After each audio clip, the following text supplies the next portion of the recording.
Sallallahu alaihi wasallam. Amin ya rabbal alamin. Hadirin hadirat rahimani wa rahimakumullah. Masih meneruskan pembahasan minggu lalu, yaitu tentang fondasi daripada sifat takwa kepada Allah. Insyaallah malam ini terakhir. Minggu depan kita kembali kepada pelajaran fikih dan tauhid insyaallah. Ya insyaallah di malam kita bab umum terakhir, jadi minggu depan kita mulai seperti biasa lagi insyaallah. Mudah-mudahan sehat dan umur insyaallah. Mudah-mudahan kabel-kabelnya sudah kembali normal seperti dulu lagi. Mudah-mudahan insyaallah normal, kira-kira sudah ya. Mudah-mudahan normal lagi. Ketika Sayyidina Ali bin Abi Thalib ditanya tentang takwa, maka kata beliau, fondasi dari takwa itu ada 4. 1, takut kepada 2, malam minggu kemarin dekat dengan Al-Qur'an. Artinya tidak mungkin seseorang sampai kepada kedudukan takwa selama dia masih jauh dengan Al-Qur'an. Kan kata Sayyidina Ali, at-taqwa hiya, takwa itu adalah al-khawfu bil jalil. Yang pertama dia punya rasa takut kepada Allah. Caranya kemarin itu ringkasnya manusia ma Allah titik, jangan manusia titik. Kan itu rumusnya kemarin, manusia koma Allah titik. Pak DKM dan pribadi. Artinya kalau masjid ini makmur bukan karena Pak DKM, berarti tetapi karena taufik dan hidayah Allah. Pak DKM juga nggak boleh, ini karena saya DKM-nya makanya masjidnya majelisnya makmur. Sama Pak Ustadznya juga nggak boleh.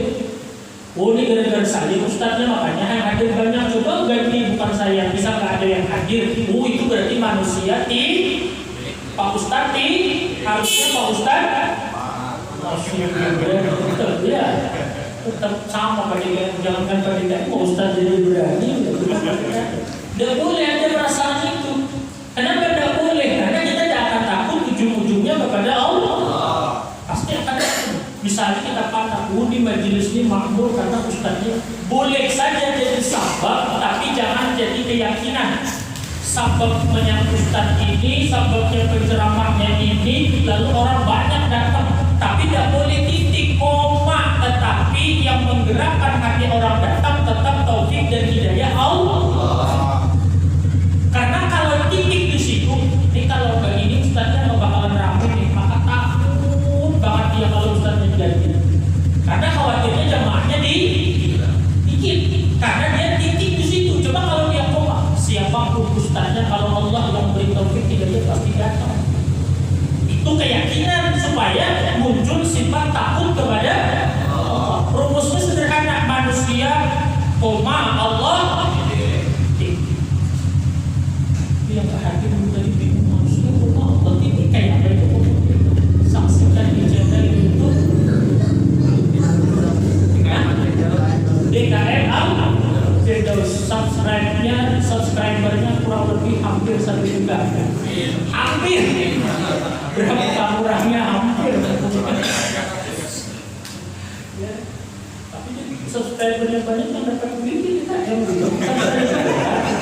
Oh gini-gini nanti YouTube. Tapi ingat-ingat pada kalian royalti lah ya. Urusan tapi sampai mana? Duit ya. 2 Al-Qur'an. Oh saya sudah ke masjid, ke mushola berjamaah, tapi Al-Qur'an jauh dari bisa. Masih ingat setahun berapa kali? Minimal? Dalam kitab Fathul Mu'in, Syekh Zainuddin Malibari menyebutkan nukil mendapat beberapa ulama. Abu Layth, Imam Abu Hanifah. Kata Abu Layth, Imam Abu Hanifah, maka seminimal orang itu mengkhatamkan Al-Qur'an setahun 2 kali. Kalau seseorang sudah dalam 1 tahun itu 2 kali dia bisa mengkhatamkan Al-Qur'an, maka tunai sudah hak Al-Qur'an pada dirinya. Tapi bila belum, maka berarti dia masih punya kewajiban terhadap Al-Qur'an. Bahkan Imam Ahmad ibn Hanbal lebih keras lagi. kitab Fathul Mu'in Syekh Zainuddin Malibari dikatakan oleh Imam Ahmad, makruh seseorang kalau dalam 40 hari tidak khatam satu kali Al-Quran. Apalagi 3 tahun khatam, apalagi sudah giliran WhatsApp 17 grup, jadi HP itu WhatsApp tuh kemudian giliran Quran. Kalau menurut Imam Ahmad Ibn Hanbal, dia keterangannya dalam kitab Fathul Mu'in Syekh Zainuddin Malibari, salah seorang ulama besar dalam mazhab Syafi'i, kata Imam Ahmad, yukrahu, dimakruhkan seseorang itu dalam 40 hari dan khatam satu kali Al-Quran. Yang minimal kita ikut yang setahun 2 kali. Itu sudah, itu lalu sudah. Nah sekarang yang nomor 3, kan ada 4. Nomor 3 kata Sayyidina Ali, takwa itu al-qana'atu bil qalil. Namanya takwa itu pondasinya, tiangnya yang nomor 3 adalah memiliki sifat atau rasa cukup dengan pemberian Allah yang sedikit dalam urusan dunia. Ini berat nih. Jadi yang namanya takwa itu bukan hanya sujud saja, bukan hanya kemudian istighfar saja, bukan hanya sholawat saja, bukan hanya ke masjid saja. Yang namanya takwa itu kata Sayyidina Ali, bila Tuhan Allah memberi sedikit urusan dunia, dia bilang gak apa-apa, cukup ya Allah. Kalau bisa, kalau belum berarti masih belum sampai sempurna dari ketakwaan kita kepada Allah. Diberi Allah sedikit dalam urusan dunia, dalam hati kita, gak apa-apa, cukup ya Allah. Diberi Allah 200 juta sebulan, gak apa-apa, cukup. Diberi Allah 20 juta sebulan, gak apa-apa, cukup. Diberi Allah 2 juta, gak apa-apa. Mulai dah berubah. Kalau diberi banyak bilang cukup, itu semua orang bisa. Bisa, semua orang bisa. 20 juta sebulan cukup, alhamdulillah cukup. 20 juta. Kalau 2 juta pengalaman. Alhamdulillah kamu hadir. Bukan. Oh bukan ya? Oh dari sebelahnya ya. Panjang umur Bapak Roh kembali hadir. Alhamdulillah. Saya curiga minggu kemarin itu dia berantem sama istrinya. Istrinya juga agak kesini. Gak ada. Apa tadi? 20 juta. Artinya urusan takwa itu bukan hanya rukuk dan sujud, bukan hanya urusan istighfar, salawat, bukan hanya urusan masjid. Takwa itu termasuk kayak apa kita hidup ini, bila Allah memberi sedikit kita bilang gak apa-apa, cukup ya Allah. Nah ini yang lumayan berat ya. Artinya kalau mau memang sampai kepada derajat muttaqin, ya kan? Yang kemudian di dalam setiap khutbah Jumat, marilah kita bertakwa kepada Allah dengan sebenar-benarnya takwa. Memang sebenar-benarnya takwa di antaranya bila diberi Allah tidak cocok dengan selera kita, hati kita bilang gak apa-apa ya Allah, cukup. Enggak, Masya Allah cuma 2 juta ini dapat kemana 2 juta di kemudian, atau belum lagi walaupun orangnya harus ditanding. Sujud itu bukan sampai hitam lagi, sujud benjol. Tapi bila diberi Allah sedikit, lalu jauh dari takwa. Ya. Ini Sayyidina Ali, saya kasih tahu nyampaikannya bahwa namanya takwa itu bila Allah masih sedikit, sanggup dalam hati ini ngomong gak apa-apa ya Allah, cukup. Tapi gak cukup Ustaz, cukup. Kenapa jadi gak cukup? Ketika diberi 5 juta gaya hidup kita seperti itu, lalu dapat 2 juta, kita gaya hidupnya mau sama dengan yang 5 juta. Ini yang bikin kita gak cukup. Kita diberi 5 juta gaya hidupnya kayak makan ini, jalan-jalannya ini, beli ini. Begitu dapat 2 juta, kita mau hidup kita masih sama yang kayak. Makanya lalu kita bilang kurang. Kalau kemudian dapat 5 juta gaya hidupnya A, kalau 2 juta gaya hidupnya turun dari A, cukup. Ini Bahkan yang lebih ngeri lagi, bilanya urusan dunia dikasih oleh Allah sedikit, duit sedikit, kemudian merasa diri dihina, merasa Allah tuh kemudian gak sayang. Nah ini parah gak? Bilanya kalau usaha dan diberi Allah gagal dagang, umpama misal contoh dagang, lalu Allah kasih rugi, Allah gak sayang itu. Apa salah saya ya Allah? Sampai saya begini banget hidup, sampai saya begini banget kerja begini macam-macam, kemudiannya itu sudah parah sudah. Dan sudah parah sudah. Jadi seminimal-minimalnya gak apa-apa ya Allah cu. Bila sudah ke bawah daripada itu sampai kenapa ya Allah jadi begini ya Allah, saya sudah sholat ya Allah, saya sudah ke masjid, kenapa hidup saya masih susah ya Allah. Nah itu sudah parah ya. Satu yang perlu diingat urusan dunia, satu yang perlu diingat urusan dunia, bila diberi Allah apalagi sedikit, kalau banyak tidak ada masalah. Kalau diberi Allah urusan dunia sedikit, umpama harta diberi Allah sedikit, satu yang diingat, harta atau kemewahan dan perhiasan dunia bukan jadi tanda Allah kemudian cinta kepada seseorang, dan bukan jadi tanda mulia atau hinanya seseorang.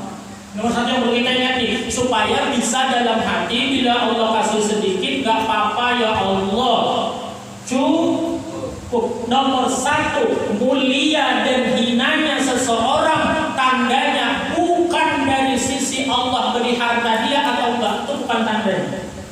Lihat di dalam Al-Quran apa kata Allah, fa'ammal insanu idza mabtalahu rabbuhu fa'akramahu wa na'amahu fayaqulu rabbi akraman. Maka adapun sesungguhnya manusia itu bila diuji oleh Allah dengan kemuliaan dan kenikmatan, duit diberi banyak, tabungan saldo ada, hari-hari hidup lebihan, apa katanya? Kamu kan namanya fa'akramahu wa na'amahu fayaqulu, maka dia katakan Rabbi akraman. Ini Allah sayang dengan aku nih. Ini watak kita nih manusia nih, coba kita nih. Tapi selanjutnya wa amma idza mabtalahu rabbuhu wa amma idza mabtalahu faqadara alaihi rizqahu fayaqulu rabbi ahanan. Tapi bila Allah sempitkan rezekinya, maka dia akan ngomong, Allah nih gak sayang sama saya, mau rezeki saya seret. Atau biar tidak. Padahal banyak dan sedikitnya harta yang Allah beri bukan tanda mulia dan hinanya seseorang.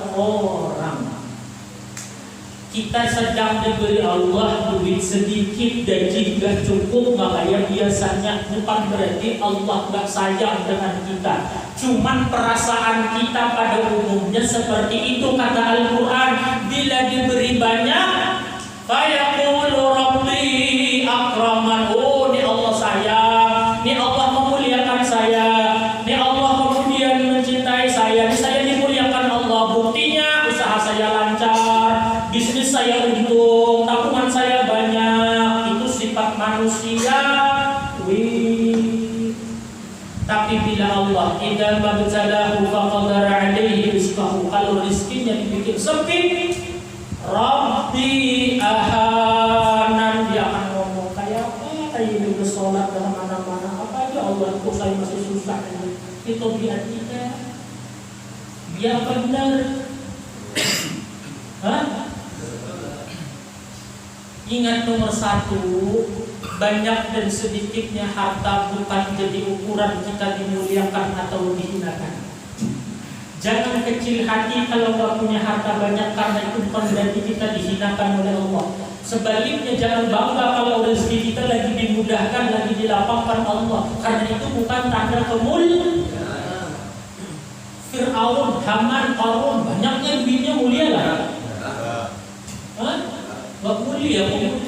Fir'aun itu sampai saat ini hartanya masih ada. Buktinya kalau orang beli tanah ketemu harta namanya. Nah, harta Qarun berarti masih punya harta sampai saat mulia lah Qarun itu. Nabi Isa, tahu Nabi Isa? Gak ada yang tahu Nabi Isa siapa? Nabi Isa, tahu Nabi Isa? Apa Nabi Isa kau tahu?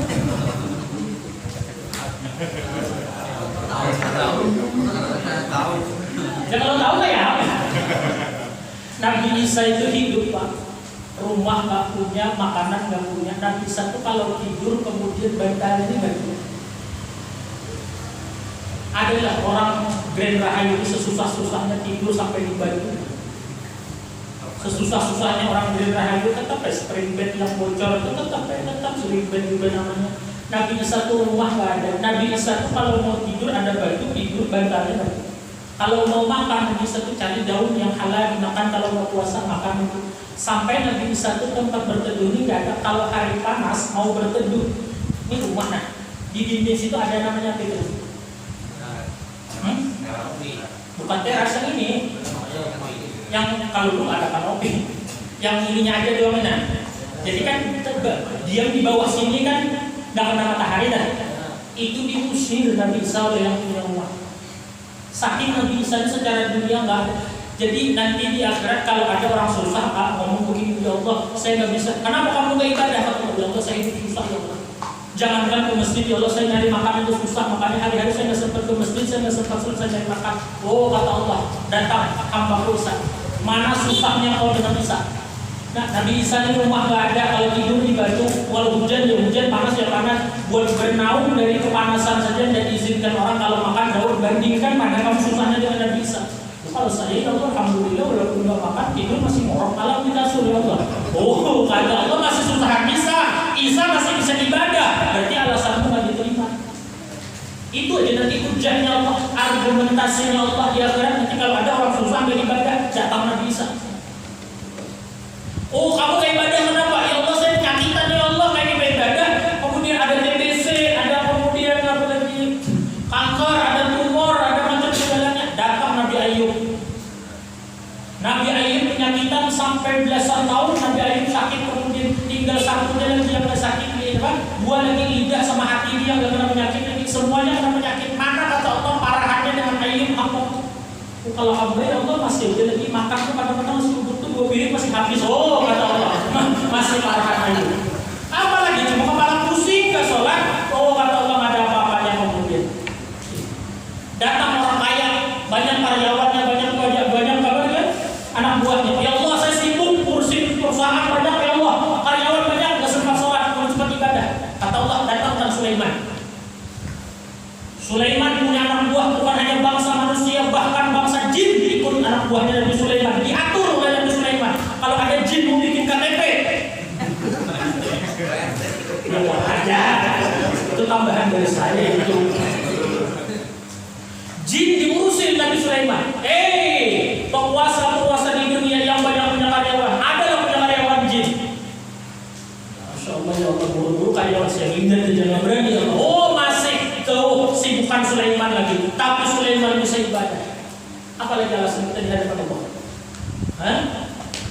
Saya ya Allah karyawan ya Allah buruh, mana bisa salat berjamaah buruh ya Allah. Datang Nabi Yusuf.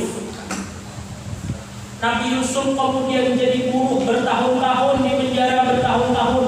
Kemudian mana susahnya jadi buruh dengan Nabi Yusuf. Kemudian yang hidup di masa kemudian jadi karyawan, jadi menteri paceklik. Kemudian 7 tahun lamanya paceklik Nabi Yusuf itu ketika di kerajaan Mesir itu. Disuruh-suruh kemudian Nabi Yusuf jadi pelayan. Nabi Yusuf pernah jadi budak. Mana kemudian susahnya dengan Nabi Yusuf. Jadi nanti di akhirat yang jadi karyawan gak bisa ngeles, yang punya duit gak bisa berdalih, yang penyakitan gak bisa bikin alasan, yang susah hidupnya gak bisa ngeles lagi. Semuanya sudah ada contohnya di hadapan Allah.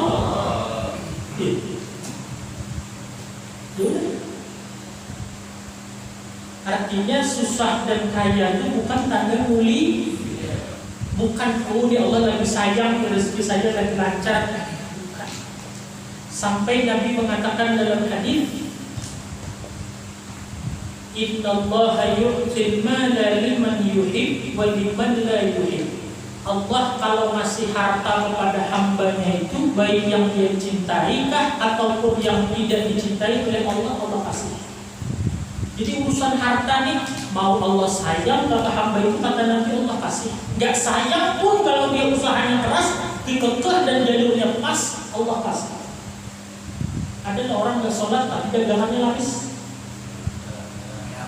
Orang nggak pernah ke masjid tapi kaya raya. Nah, kenapa maka bisa seperti itu? Kata Nabi Muhammad Sallallahu Alaihi Wasallam, Allah tuh urusan harta mau sayang enggak kepada seseorang Allah kasih. Tetapi kata Nabi kita Muhammad Sallallahu Alaihi Wasallam, wa yu'til ilma liman yuhib, dan Allah akan memberi ilmu hanya kepada yang dicintainya. Jadi urusan harta nggak ada hubungannya. Allah cinta, Allah benci, Allah kasih. Kemudian bersolat itu susah, memang harta nggak ada urusannya dengan sholat. Mau sholat mau nggak sholat, kalau mau Allah kasih, Allah kan? Biar sholat sampai jam 22 di sini, kalau Allah nggak kasih, nggak akan Allah kasih. Tapi urusan ilmu kata Nabi tidak akan Allah kasih kecuali Allah sudah cinta kepada hamba itu, baru Allah kasih ilmu. Masya Allah.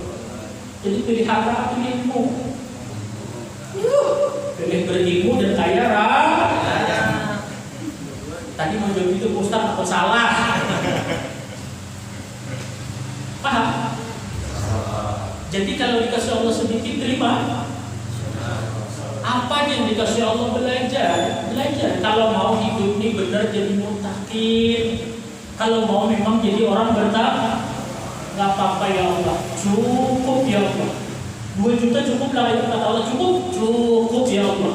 Kenapa? Cukup ya Allah. Kenapa jadi benar cukup? Karena ini bukan ukuran mulia atau hinanya saya ya Allah. Kecuali kalau kau bikin saya miskin, saya hina ya Allah di hadapan Engkau, maka saya akan mati-matian berusaha jadi orang kaya supaya mulia. Tapi enggak, mau saya miskin, saya kaya, enggak ada hubungannya dengan cinta dan kemuliaan Engkau ya Allah. Kecuali urusan ini.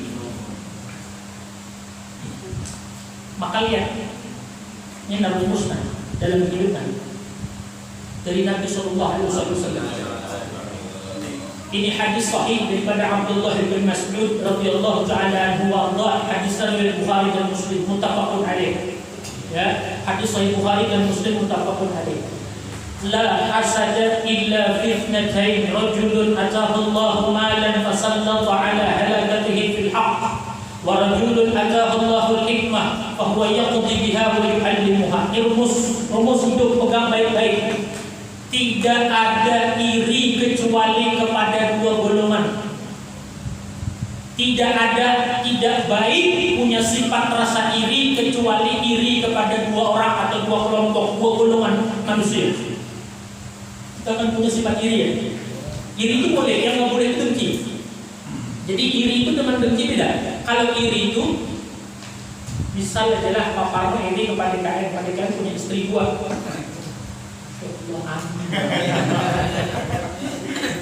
Lu akan yang berbeda susah kalau dikasih duit. Misalnya Pak DKM punya istri 4 lah, tanggung, sehat kan? Kalau 5 sembuh, makanan nggak ada apa-apa. Sembuh. Pak DKM punya istri 6, Pak Parno iri. Lalu Pak Parno pengen turuti supaya punya istri 4 seperti Pak DKM. Ini boleh. Namanya iri. Kalau dengki itu kemudian selain ingin Pak Parno ini nggak seneng melihat Pak DKM punya istri 4, kalau bisa kemudian dirusaknya yang istri Pak rumah tangga Pak DKM supaya rusaknya. Itu dengki. Jadi dengki itu disertai perasaan nggak senang orang lain dapat nikmat, bahkan kalau bisa nikmat itu dihilangkan, dirusak dari orang lain. Kalau cuma saya ingin seperti dia, tapi kita nggak sakit hati dia dapat nikmat, itu iri namanya. Jadi iri boleh, dengki yang nggak boleh. Makanya hadis Nabi, al-mu'minu yaghbitu wal munafiqu yahsudu. Orang beriman itu dia iri tapi nggak dengki. Kalau dengki itu munafik. Makanya kita jangan salah kemudian kalau kita iri lihat tetangga ini boleh, tapi nggak boleh sakit hati. Kalau sudah ada sakit hati sedikit aja lihat tetangga dapat nikmat, itu namanya sudah masuk dengki sudah. Jadi bahasa Arabnya iri itu bid'ah, kalau dengki itu hasad namanya. Jadi orang beriman itu bid'ah, dia iri. Kalau orang munafik dia dengki. Nah, itu ini boleh. Nah, cuma ini rumusnya.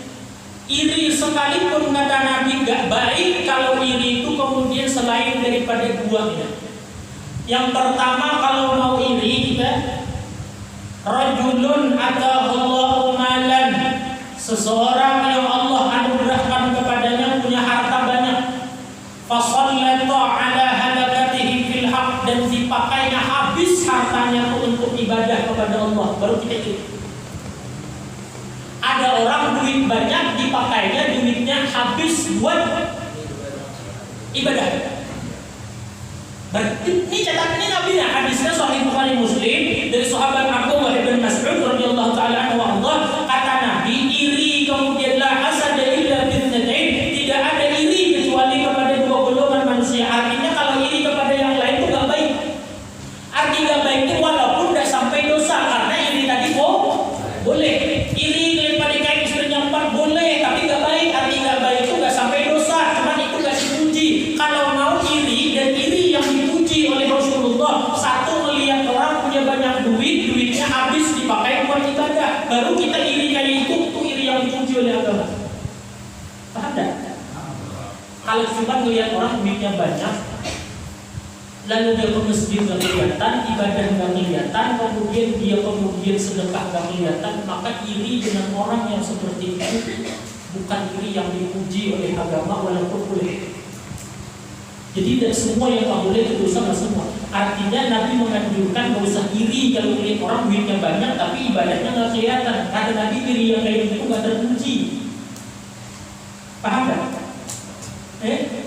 Kecuali kalau orang melihat orang mobil bagus, subuh-subuh keluar, begitu dilihat kemudian di dalam mobil ada istrinya cantik benar, anaknya, kemudian larinya kemana? Ke masjid, sholat subuh berjamaah tiap subuh kayak itu, baru kita bilang kalau punya mobil kayak ini kayak itu. Nah, tuh mobil BGT SOP SAG. Apa artinya? Saya juga tahu panjang benar. Saya asal nyebut deh. Paham ya? Tapi kalau melihat orang punya mobil semewah apapun, mobilnya tidak pernah masuk masjid dan nggak boleh juga masuk masjid karena rusak. Mobil mewah masuk masjid sini banyak, kalau masuk halaman masjid ya boleh. Nggak pernah kelihatan di parkiran masjid tuh mobil, adanya di mall aja terus parkirannya. Ngapain ini dengan orang kayak itu, kata Rasulullah. Ya Rasulullah yang bilang ini, Nabi kita Muhammad SAW yang bilang, kalau melihat orang usahanya sukses tapi dia ke masjid tidak sempat, dia kemudian dengan tetangga nggak sempat, dia sedekah nggak sempat, ngapain iri dengan orang kayak itu walaupun boleh tapi kata Nabi nggak terpuji. Kalau mau iri itu lihat orang kaya kemudian begitu kita, oi Masjid Al-Firdaus ada kekurangan apa, duitnya. Kata PDKM, lakon rusak, speaker nih suaranya nggak jelas, kabar-karuan, orang dibuka di YouTube aja suaranya nggak jelas. Kemudian ini enggak, ini PDKM cerita. Kata dia, saya kasih tahu uang di duit, saya nggak ada yang memberi, kata dia. Nah, besok jangan dibuka kota kalau dia lewat. Masjid Al-Firdaus di Pasangin ada kan? Kata PDKM ada, tapi kurang. Berapa kurangnya? 3, jangan nanya doang, tapi 3 kurang. Ini duitnya beli PDKM 3. Apalagi kurang PDKM? Amplop Ustaz pengajian kurang. Ini misal, ya Allah, misal. Nih, tambahin. Itu kita iri sekalian curhat tuh. Ngaji kayak jadi soal ngantuk, saya nggak ngerti lah ya kayak apa. Tidak tipu sama Ustaz dan pelawak. Tapi paham ya? Ingat, nggak ada baik-baiknya iri kecuali satu orang punya harta dan hartanya habis dipakai buat. Sayyidina Abu Bakar Siddiq radhiyallahu ta'ala itu sebelum masuk Islam Pak, punya toko di kota Mekah itu lebih dari 10 Pak. Bahkan dikatakan, ada yang mengatakan 12, ada yang mengatakan 9. Pokoknya Abu Bakar Siddiq itu sebelum masuk Islam pengusaha Pak, terkenal Pak. Jangan dikira sahabat Nabi itu miskin-miskin. Abu Bakar Siddiq itu pengusaha sebelum masuk Islam Pak. Begitu masuk Islam, habis semua buat dakwahnya Rasulullah, habis sampai anak, sampai diri diserahkan kepada Rasulullah. Anak Abu Bakar Sayyidina Aisyah jadi istrinya Rasulullah. Abu Bakar ikut sampai kemudian meninggal bersama harta habis dengan Nabi, jiwa nyawa habis dengan Nabi, anak diserahkan kepada Nabi, kayak apa lagi ya? Nah ini yang kita iri. Pengusaha, kalau kita punya toko 9 kira-kira buat agama berapa nih? Kejauhan toko 9, punya duit 2 juta. Kebetulan hari Jumat itu kebawa ke masjid. Ada kotak amal, ada ratusan ribu, ada 50, ada 20, ada 10 ribu, ada 2.000. 2.000 kan yang bagus, ada yang lecek.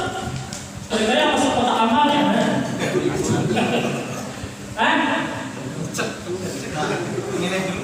Yang kalian ratusan, itu gede-gede banyak itu. Makanya itu baru Ustaz udah naik-naik. Orang isi umumnya sekarang naik. Paham, saya sampai sekali udah mulai kayak apa? Ustaz curhat kan? Ini karena pas kebetulan ada sekalian paham ya maksudnya ya? Apa aja? Kalau yang mananya? Yang mananya yang paham? Artinya kalau cuma melihat orang kaya raya tapi ibadahnya yang kelihatan, tahan hati dosa diri dan orang kaya itu juga terpuji sama sekali. Orang mobilnya begitu dengan parkiran buat juga tapi dia ke masjid tidak kelihatan. Begitu hari kerja, kenapa nggak pernah ke masjid? Aduh saya sih. Begitu hari libur, dia jalan-jalan kan? Karena sarananya ada, fasilitasnya ada. Kebetulan mall baru pada dibuka. Sekarang mall udah pada dibuka loh kemudian. Masa majelis taklim masih tutup? Kagak keren sama sekali. Majelis taklim masih tutup, mall aja pada buka sekarang. Pengajian masih tutup. Alasannya kan mall aja buka, masa pengajian tutup? Gak keren sama sekali, gak gaul sama sekali. Alhamdulillah udah terus buka. Aku berani ngomong ini, saya tahu kan dipecat kalau pada kaya. Enggak, logika kita loh, puncak aja dibuka loh, puncak loh. Iya kan? Puncak dibuka, puncak. Masa majelis taklim masih tutup dari sampai sekarang? Ya Allah, mampu umat Nabi Muhammad kayak gitu. Masya Allah. Kata Nabi, umat saya dari mana? Puncak buka pengajian masih tutup. Umat saya dari mana kemudian? Kalau melihat orang kaya, kelihatan ibadahnya nggak usah kecuali melihat orang kaya Allah. Tapi sekarang jangan seuzon pada orang-orang kaya. Justru sekarang orang-orang kaya itu mereka yang asalnya udah bosan kali gitu ya. Udah bosan kesana kemari adanya, ujung-ujungnya baliknya kemana? Ke masjid. Rumahnya berdua lantai 3, mobilnya berdua ke masjid berjalan. Dan ini lunas dulu rumah, motor dulu lunas, suhu ngorok ya. Coba pikirkan. Kalau tersinggung tuh bener berarti. Kalau tersinggung bener. Coba pikirkan benar-benar. Maksudnya kalau yang kaya raya dan ibadah gak boleh kita iri, apalagi ya susah, jangan ismi. Susah ibadah enggak, apa yang dibanggakan? Coba tanya coba. Yang dibanggakan apa? Satu ingat ya, kata Nabi la hasada illa fitnatain, enggak ada sifat iri kecuali 2 golongan. Satu, kalau melihat orang kaya dipakainya hartanya buat baru kita boleh iri. Yang kedua, yang boleh kita iri kemudian rajulun atahallahul hikmah fa huwa yaqdi biha wa yu'allimuha. Kalau engkau melihat ada seseorang yang dia Allah berikan ilmu, Allah mudahkan menuntut ilmu dan dia amalkan, bahkan dia bisa mengajarkan kepada orang, maka melihat orang ini baru kita iri. Satu, melihat orang punya duit banyak habis dipakai ibadah. Bukan berarti ibadah itu nyumbang masjid aja, jangan dipikir juga ada tuh semua sumbangan ke masjid, ngasih makan anak bini juga, ngebeliin baju anak istri juga. Artinya jangan sempit loh, yang memahami hati jangan dipikir kata pusat harta habis dipakai ibadah, semua disumbangkan ke masjid, dicuciin istri, dihitung ulama duit, kan? Artinya maksudnya ibadah itu memberi nafkah juga, nilainya ibadah. Ya sesekali ngajak istri jalan-jalan juga ibadah, memberikan istri baju juga. Artinya segala sesuatu yang diperintah oleh agama itu nilainya ibadah. Yang kedua, kita boleh iri kalau melihat orang itu dia sempat-sempatnya menuntut ilmu, sempat-sempatnya ibadah, bahkan kalau bisa dia sempat-sempatnya mengajarkan ilmu. Di orang kayak ini kita perlu iri. kantornya sama, kerjaannya, berangkat kerjanya sama, pulangnya sama, gajinya sama. Kenapa dia sempat taklim, dia masih sempat ngaji duduk malam Senin, malam Senin dia masih sempat berjamaah laku saya. Ya, kenapa saya nggak bisa gitu? Nah itu baik, perasaan itu dipuji oleh Allah, dipuji oleh Rasulullah. Kalau kita perasaan kayak gitu ada, kemudian melihat orang bisa dimudahkan oleh Allah, dia bisa nuntut ilmu, dia bisa beramal, bahkan kalau perlu dia bisa ngajari orang apa yang dia dapat, kemudian dia bisa nyampaikan, ngasih tahu ke orang, kemudian kalau dia paham benar, kalau nggak paham misalkan orang nanti minimalnya gini lah, dia bisa duduk nuntut ilmu, dia bisa ibadah. Ini orang yang kayak gini ini pantas kita iri, pantas kita iri. Kemudian artinya apa? Kalau diri kita yang kayak itu, kita masih sempat taklim, masih sempat ngaji ilmu agama, masih sempat lagi kemudian ibadah ke masjid, masih sempat, maka itu sudah merupakan nik. Kenapa? Karena Nabi menyuruh bahkan iri dengan orang yang seperti itu. Kalau kita iri, tidak mungkin sesuatu yang kita iri itu bukan nik. Kalau orang ada penyakit, kita iri mau lah. Dia penyakit kanker, saya iri kayak dia penyakit kanker, saya pengen, nggak ada kan? Kalau iri itu pasti nih. Nah kalau Nabi bilang iri itu yang terpuji, yang baik, artinya kita disuruh iri kepada orang yang dia sempat menuntut ilmu, sempat ibadah. Rajulun atallahul hikmah, seseorang yang Allah beri dia ilmu atau dia mudahkan oleh Allah untuk menuntut ilmu, fahuwa yaqdi dia biha, maka dia amalkan dengan ilmu tadi, dia beramal dengan ilmu tadi, wa yu'allimuha, dan dia ajarkan kemudian ilmu tadi dia sampaikan, maka itu adalah nikmat daripada Allah.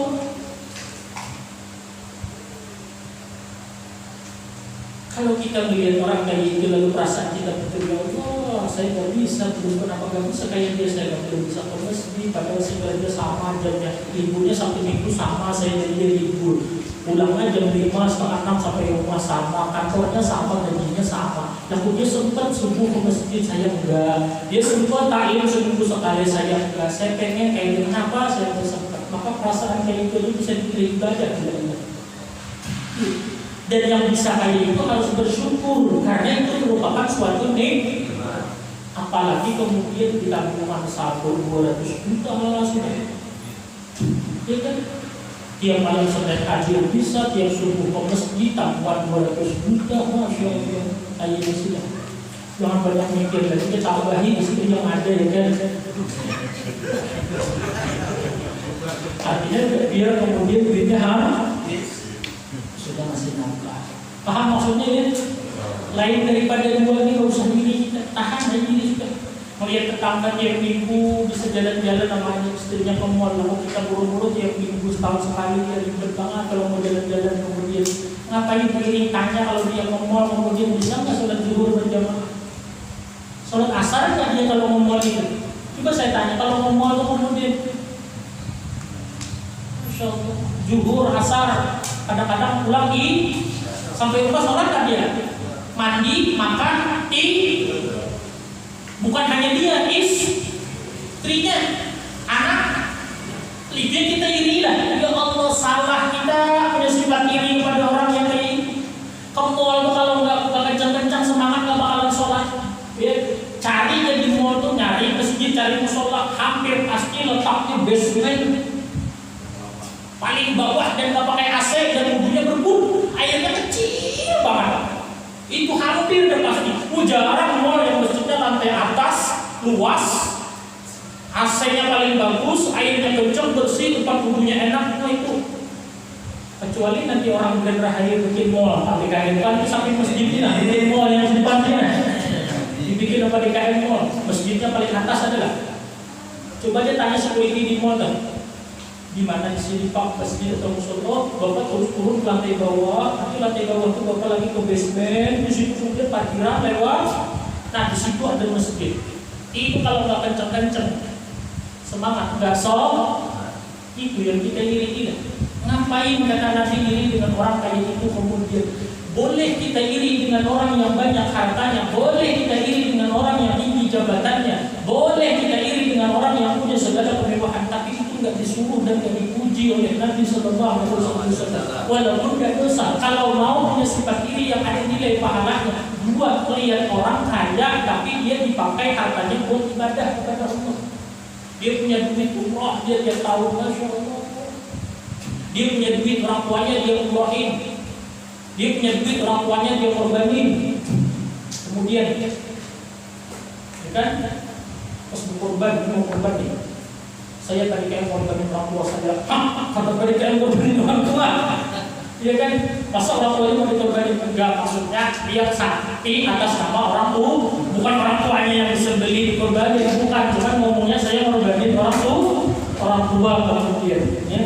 Dia punya duit, orang tua itu macam segala wah itu kita boleh iri. Nah, yang pertama ingat konsepnya kata Nabi Sallallahu Alaihi Wasallam tadi, tanda mulia dan hinanya seseorang bukan dilihat dari sempit atau lapangnya rezeki.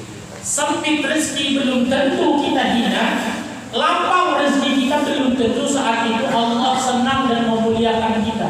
Tapi tanda mulia dan hinanya seseorang apabila Allah berikan kemudahan dia menuntut ilmu, maka berarti itu tanda Allah cinta. Karena harta mau orang yang dibenci, mau orang yang disayangi, tetap Allah kan. Kalaupun orang yang disayangi dan dikasih harta, banyak Nabi Muhammad Sallallahu Alaihi Wasallam meninggal dunia Nabi itu masih punya hutang lagi. Bahkan kepada orang Yahudi lagi. Nabi itu waktu hidup pernah nggak punya beras kalau kita sekarang, tapi dulu makan gandum. Ini Nabi nih, ya ingat ya, ini Nabi nih, Nabi Muhammad SAW, ya kan? Nabi ini siapa apa kurangnya? Ibadah manusia paling ahli ibadah, pangkat paling orang paling disayang. Nabi itu pernah hidup nggak punya gandum, lalu kemudian mau utang.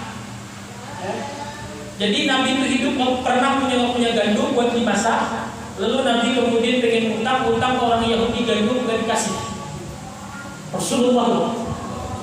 Lalu Nabi kemudian menggadaikan baju besi, baju perang. Orang dulu baju besi perang itu. Kalau kata Nabi kemudian bisa gadaikan baju besi saya utang kemudian gandum, dikasih gandum buat makan, lalu kemudian baju besi itu digadai sama tuh Yahudi sampai mati itu nggak ketebus, lalu kemudian ditebus oleh sahabat itu gandum itu baju besi. Nabi. Kalau kemudian harta itu tanda kemuliaan, berarti harusnya Nabi nggak boleh dong sampai buat makan ngutang. Tapi terjadi ini hadis sesat. Dalam Tarikhul Hawadits wa Ahwalin Nabawiyah, Sayyid Muhammad bin Ali Al-Maliki menyebutkan Nabi itu pernah menggadaikan baju besi untuk kemudian ngutang gandum buat makan. Nah kalau kita, Nabi bukan ulama, bukan orang soleh, Pak RT, siapa kita lalu hidup gak mau kurang itu lah. Kalau ngutang buat makan tuh aib, bener kayak pada menggadaikan. Nabi saja pernah yang penting jangan jadi kebiasaan. Artinya apa? Harta itu bukan tanda mulia dan hinanya seseorang. Kalau saat ini kok saya susah itu, jangan sangka jahat dengan Allah. Allah nggak sayang, Allah kemudian nggak cinta dengan saya tidak dibagian banyak dosa. Jangan sangka jahat kepada Allah. Karena harta, ingat kata Nabi, bukan tanda mulia dan hinanya seseorang, tapi kemudian yang jadi tanda mulia dan hina seseorang adalah ilmu dan ibadah. Yang terakhir yang keempat.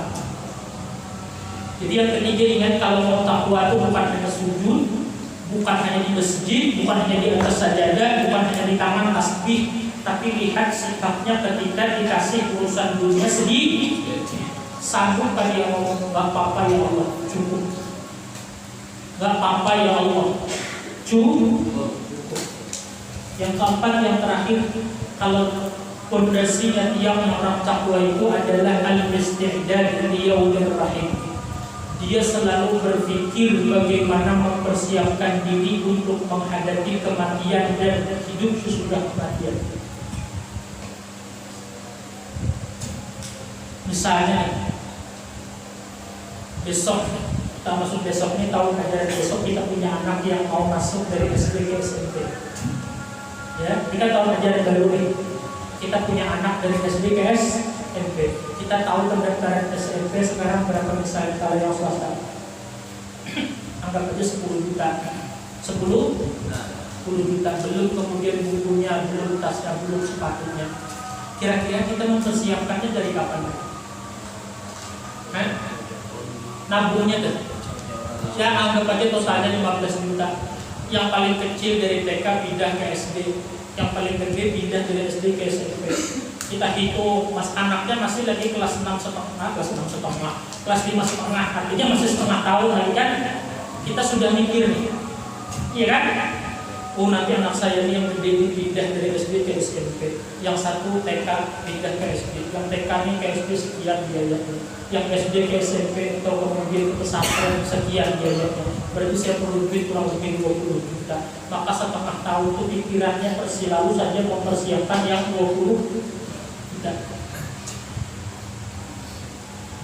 Bagaimana kalau misalnya nanti setelah mati, begitu mati di alam barzakh bisa 100 tahun, bisa 200 tahun, bisa 1000 tahun baru kiamat. Ya kan? Mati, orang tua kita mati, meninggal sudah. Sampai kiamat berapa ribu tahun di alam barzakh. Misalnya kita meninggal tahun 2050 kita meninggal. Kita nggak tahu kiamat kapan kan? Misalnya 1000 tahun lagi kiamat baru kiamat. Berarti kita di alam barzakh berapa? 1000 tahun kan? Iya kan? Setelah kiamat selesai nggak urusan? Habis kiamat ditiup sangkakala yang kedua, hancur sangkakala pertama hancur semua, lalu ditiup sangkakala kedua, bangkit semua yang mati-mati semua bangkit, namanya kemudian yaumul ba'ts. Habis bangkit ngapain? Dari tempat bangkit dikubur berjalan menuju padang mahsyar. Ini bisa ribuan tahun dari tempat mati. Misalnya meninggal di sini, lalu nanti bangkit ditiup dari di sini di alam barzakh sini aja ribuan tahun sudah. Nanti begitu ditiup sangkakala bangkit dari sini berjalan ke padang mahsyar, ngumpul. Kan ngumpul di padang mahsyar. Kalau ngumpul di pos Rahayu gampang nyarinya. Ngumpulnya di padang mahsyar. Dan orang berjalan itu macam-macam. Ada yang pakai kendaraan, ada yang jalan mundur, ada yang jalan pakai tangan, ada yang jalan pakai kepala, ada yang kemudian macam-macam, bentuknya macam-macam. Itu dari tempatnya dibangkitkan sampai ke padang mahsyar bisa ribuan tahun lagi. Begitu sampai di padang mahsyar dibiarin dulu sama Allah. Kacau balau di padang mahsyar itu. Baru nanti ditegakkan timbangan, kemudian itu bisa ribuan tahun nunggunya. Berapa ribu sudah? Anggapnya 1000 di alam kubur 1000. Dari nanti dibangkitkan jalan menuju padang mahsyar 1000 di padang mahsyar, kemudian dibiarin masing-masingnya bingung nah gimana nih kayak apa ini nasib. Belum ditegakkan timbangan 1000. Habis itu timbangan ditegakkan, ditimbang masing-masing amalnya satu-satu mulai zaman Nabi Adam sampai hari kiamat. Kalau kena nomor 1 giliran cepat, kalau kena nomor 300 miliar 80 juta berapa tahun? Anggap aja 1000 tahun lagi. Berarti berapa tahun mau ditimbang? 4000 tahun. Setelah ditimbang selesailah. Belum antre lagi, ngapain? Nunggu dikasih catatan amal. Kalau antreannya ambil catatan nomor 1, Pak Parno ambil, gampang ambil nomor 1, habis itu selesai. Ini enggak, nomor 3 miliar mulai umatnya Nabi Adam sampai akhir zaman. Satu-satu ngambil catatan amal. Habis diambil selesai lah, anggap aja 1000 tahun lagi nunggu antrean dapat catatan amal berapa ribu? 5.000. Habis dapat catatan amal, habis itu pulang lah bagi rapor. Oh enggak, didetail lagi. Kata Allah, lihat tanggal sekian, hari sekian, jam sekian, detik sekian, kamu nongkrong taklim di Al-Firdaus, alhamdulillah. Habis itu kamu sholat isya berjamaah, alhamdulillah. Habis sholat isya kamu boleh di rumah makan, alhamdulillah. Habis makan kamu nongkrong di pos sampai subuh. Nah, ini alhamdulillah. Ya kan? Nah, dibaca lagi catatannya satu-satu. Bayangkan mulai dari balik sampai umur 60 tahun, per detik, per menit, yang kerjaan kita dicatat, dibaca berapa tahun waktu membaca itu. Bayangkan. Anggap itu 1000 tahun lagi berarti berapa? 6.000.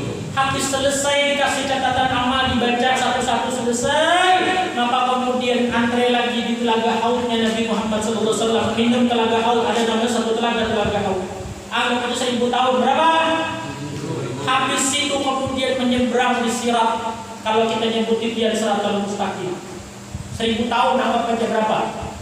Anggapnya sama 1.000 semua, kita nggak usah ngitung banyak. 8.000. Habis itu baru sampai surga atau jatuh di neraka. 8.000 tahun kalau semuanya serba 1.000. Ini itu pendeknya serba 1.000. Pernah nggak kita berpikir yang 8.000 tahun ini kayak apa nanti kita di sana? Apa persiapan kita? Anak yang 1,5 tahun aja kita mati-matian mempersiapkan. Masa untuk yang 8.000 tahun ke depan kita nggak mikir saat ini loh? Coba pikirkan. Maka itu kata Sayyidina Ali, ciri orang bertakwa itu dia mikirin kayak apa nanti nasibnya kalau mati dan setelah mati. Itu orang bertakwa tuh ada pikirannya di situ, bukan melulu pikirannya kayak apa nih nanti kemudian nyicil rumah, kayak apa nih bayar sekolah, kayak apa nih nyicil mobil, kayak apa nih tahun depan renovasi rumah. Boleh memikirkan itu, tapi ada nanti hati kalau saya mati saat ini, setelah mati saya kayak apa nanti? Yang 8.000 tahun itu baru itu kemudian disebut dengan takwa. Artinya apa? Kita mau capek di dunia ini tujuannya nggak ada lain, nggak ada bukan mempersiapkan diri untuk mati dan setelah mati. Kalau nggak mati-mati, ya udah apa-apa, ngapain dipersiapkan? Cuman yakin pasti mati. Pak DKM, Pak Parno, Jemaah Al-Firdaus, Ustaznya. Kalau ustaznya mati tutup pengajian. Kalau jamaahnya mati tutup enggak? Yang penting ustaznya hidup. Jadi jamaah mati bagus enggak? Ada jamaah. Ya enggak ada jamaahnya, coba mati semuanya ada. Coba datang di sini kalau percaya buktikan aja. Kalau ustaznya cari gantinya belum tentu kayak ini yang datang. Setiga di PDKM Pak Parno, PRT ketiga. Dah habis sudah. 4 ikat ya. Kesimpulannya kalau mau takwa nggak bisa harus 4 ini ada. 1, punya rasa takut kepada Allah. Ya, rumusnya manusia koma Allah. 2, dekat dengan Allah. Minimal setahun 2 kali. 3, kemudian berarti kalau diberi Allah sedikit, jawabannya apa? Cukup ya Allah. Yang keempat, ada pikiran kalau saya mati saat ini kayak apa nasib saya. Itu aja dulu. Kalau saya mati saat ini kayak apa saya nasibnya. Nah, bila ada kayak itu, maka insya Allah termasuk orang yang bertakwa. Yang mudah-mudahan tentunya kita masuk yang tadi insya Allah. Kalau nggak ada diusahakan. Kalau nggak ada diusahakan, yang belum bisa setahun 2 kali, setahun sekali, katakan setahun sekali, nanti baru meningkat setahun 2 kali. Yang kemudian melulu pikirannya dunia sesekali mikirin kalau saya nanti di padang mahsyar, saya ini kayak apa? Supaya ada muncul gila semangat untuk mempersiapkan diri dengan bekal ibadah. Mudah-mudahan Allah beri kita nikmat ikhlas, Allah beri kita nikmat istiqamah dengan menuntut ilmu, mengambil ibadah kepada Allah, dan semoga Allah beri kita semua dalam keadaan husnul khatimah. Bismillahirrahmanirrahim. Al-Fatihah. Bismillahirrahmanirrahim. Alhamdulillahirabbil alamin.